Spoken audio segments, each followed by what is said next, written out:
He's going to have that. I heard him call him Elania. Elania is going to hook him up with one of those brain Melania.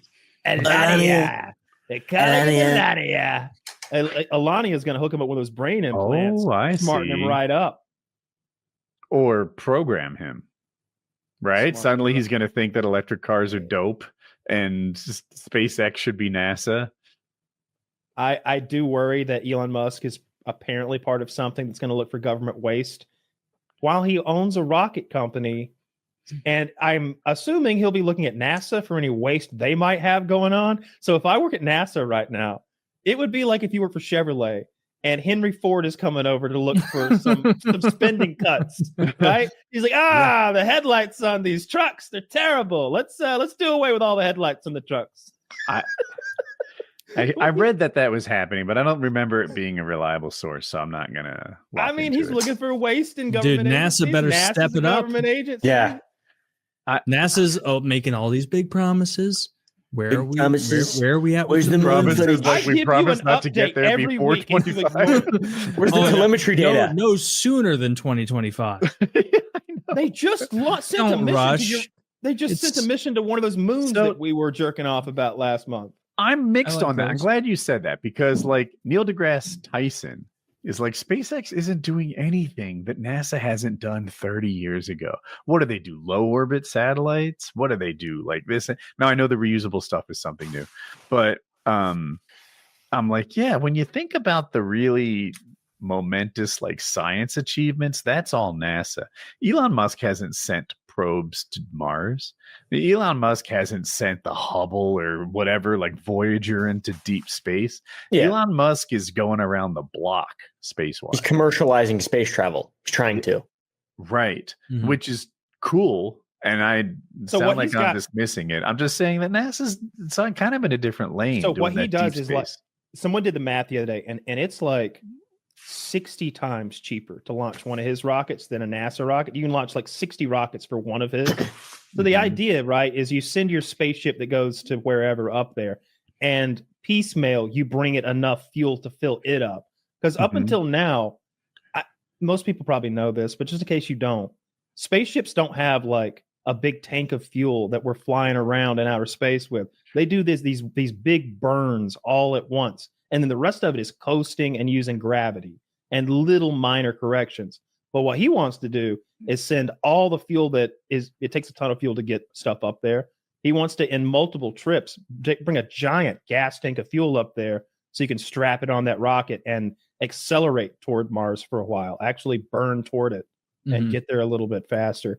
Him making it cheaper is going to make the NASA stuff work. I think the two things need to, I don't need him to figure out if wheatgrass can grow in low Earth orbit. That's NASA's job, but I need him to make a trip somewhere affordable. Like, I don't want to break the bank sending 4 people to Mars and they die and we never do it again. I want it to be like, shucks, let's send them. Who else? I think NASA does the sort of thing I talk about in the last couple of weeks, which is like they're rewarded for what they get done and not for being cost effective. And if you go too far in that direction, then you don't get as much done. Like, at some point, money matters. And if you pay $8,000 a bolt, well, you don't do anything before 2025. Yeah, I don't know if they have those kind of wasteful things like the military industrial complex does, but they do cool stuff. I think they do a poor job of talking about it because they went a while back and we landed a spacecraft on a moving asteroid. Like the asteroid's moving like 17,000 miles per hour. The thing we sense moved 15,000 miles per hour. We hit a bullet with a bullet, landed, grabbed a sample, took back off again, came back to Earth, and then dropped that sample off so that it landed right where we wanted it to and went and picked it up. And then we're testing that sample now to see what kind of like itty bitty rock things were on that tiny asteroid we landed on. That's just cool. And then the mission they sent to, I think it's one of Jupiter's moons that left last week. I think it takes like 5 or 7 years to get there, though. That's how fucking far away it is. Elon would have done it in one.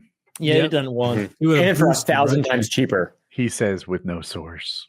Yeah, if they were, let him find out. Seems like they should work together. We should keep NASA around, but maybe wag a finger at the $8,000 bolts, and then let SpaceX keep doing their thing where they seem to play into NASA's. I mean, you just let eventual ability SpaceX to handle do the more. vehicles, and NASA should handle the science, right? My That big thing seems to for be a good this, thing. I like how Elon Musk emotes. That's what I Okay. like about this. He's a very, very exactly. Very rarely have we had anyone involved in space or any scientific frontier that has ever emoted in the same way that Elon Musk has. And I think we should all rally around that. We're talking about the outbursts. jumping X. I think I The- don't know. We should. That guy loves space. He's That's addicted huge. to it. I need a guy who's way better at jumping for this. He's got a 7-inch vertical leap. I like those. I like You're those. being generous. I like those memes where it's like Trump just fucking exasperated by how annoying Elon Musk is, where he's like, I really didn't expect this guy to still be here. Just They used annoyed. to make those about Biden and Obama. Like Biden was Obama's Mhm. dumb sidekick. He would always Yeah. he would Well, always that's say true. something completely stupid, and then Obama would be like, "What are you talking about, Joe? What the hell are you talking about, Joe?" So it kind of makes sense. What my theory on Elon is, he was so beloved before the Twitter buyout, and maybe a little bit before that with some trans issue stuff. And then he felt the bitter taste of internet hatred, complete and total internet hatred. And then he went to a Trump rally and he did his little jump, and everybody cheered, and everybody loves him now. And He's like a Sims character. he's addicted to that MAGA love. And I think that he's in every time I see it mentioned, they're like, Elon Musk still hasn't left Mar-a-Lago. Yeah, I can't tell much from my chair here in the office, but it almost seems like Elon Musk has become the actual VP. Yeah. Tell me JD Vance is front and center on your TV, not mine. All right. So my theory on that is two-part. One, I think you're probably just right. I think that Elon Musk is more. I think Trump likes him more. I think he respects his opinion more, and I think he's more powerful and influential in every conceivable way. Whereas, what can JD Vance give Donald Trump that he can't do already? And he's like, "You're the vice president. Ha! That would matter if I weren't the president. Maybe someone else wants to talk to you, but not really me." So I could see like that being there a little bit, but also like when he went out to the UFC the other night, I don't think Secret Service will let those two men go be in the same room together at a UFC event. I feel like that's one of those things where they're like, "No, y'all can't hang out. What are you talking about? Boys, eggs and baskets. Do I have to break it down?" Like, I think they're just. I guess Mike Johnson would be the president if someone took both of them. Who wants that? I He guess did that have Mike makes Johnson there. Yeah, That's how you know nobody cares about Mike Johnson. He brought him on the trip. He's like, Head out, Trump's fellas. like, who's fourth in Oh, line? thank you for coming, Caleb. Yes, sir. Yeah, if you guys, I didn't realize the keyboard was picking up. So if you guys don't mind cutting that out, I know people complain about my mic being too fucking loud anyways. So if there's any try to fix feedback, if there's any feedback, whatever, next time I can. Don't worry. Zach will lower stuff. meticulously remove any Come on, audio Zach. imperfections whatsoever. Come on, So Zach. The audience has remaining- no idea what you're talking about right now. Okay, yeah. No. Well, just so they know, I said it. I didn't say any slurs. I wanted a better experience for the audience. Zach edited him saying slurs. No. All right, fellas, I really appreciate it. Yeah, All right. right, later, Caleb. I'll talk Take to you care, guys man. later. Yep. So you guys have a good night. Yeah. I'm trying not to chase every little. I just read he put the Secretary of the Navy in place. Dude donated like $1 million and has no military experience, and now he's the Secretary of the Navy. And it Does he I own a didn't boat? know we had a Secretary of the let me Navy. see if I have it. Of course, we have a right. Secretary of the Navy. I thought it was Secretary of Defense that handled all of that. Well, he's works for the Secretary of Defense, I'm sure. I'm right. Secretary. It They was shouldn't call Secretary him of the that. Navy. That doesn't sound serious. Do you like Czar better? Trump I like picks John Phelan, a businessman with no military experience, to be Secretary of the Navy. He is greatly honored to be the first person in 15 years to lead the Navy without having served in the military. Yeah, and he donated a ton to Trump, which surely is how he got the job. It's kind of the exact sort of swamp that Trump should be draining. That guy looks like he knows boats to me. I took one look at him and I could tell. Like what are you going to put him in the Navy? You're going to waste his time? He knows everything. Jesus. Yeah, he has nothing to learn about boats, I'm sure. Yeah, I worry about this kind of nonsense. That as man's well. ship shape. Look at him. No, that guy's fat. Yeah, he's pretty fat and bald, huh? He's pretty fat and bald and old. He's pretty fat and bald and old. I mean, I guess maybe 15 years ago, there was another guy who didn't do a terrible job. So maybe The nation moved on. Yeah. Yeah. I don't know what the everything was secretary. fine. To be fair, though, I don't know what the fucking Secretary of the Navy does. He takes notes at the meetings. That's what Yeah. my secretary At the Navy meetings. I think it's mostly an outfit thing. That's where the Admiral's secretary. That's what that is. He works for Captain Crunch. Yeah. He takes minutes, I think. That's his he job. decides how long the shorts are going to be. He's the Like, that's civilian about leader it. of the military's second largest. It's a civilian leader of the Navy. He's responsible for health and well-being of more than one. What does that mean, though? That's all fucking euphemisms. Oh, I'm Yeah, responsible right. for the health and the well-being. That could Oh, be the anything happiness from and the- like craft services to like military strategy. Yeah, that's some He manages. Hang on. He manages an annual budget of that's some $250 resume billion. boosting language. $250 billion is he's managing? Like While ensuring the Navy is able to execute critical national security missions. Well, I'm sure he'll be good at that. nah, that's a bunch of fluff, if you ask And me. He probably 250 wrote that. 250 billion. I bet 248 billion of that is like, we need you to sign this to maintain the boats. And he's like, okay. And they're like, all right, next question is, how gay do you want our sailors to be? And he's like, the gayest, This is the Navy. the absolute gayest. And There's he's like, no a lot, 2 billion to homosexual. Dude, I'm okay with. Burke's going to get recruited. I'm definitely Dude, okay with the gays in the Navy. Like maybe like It beats women. we're not, there you go.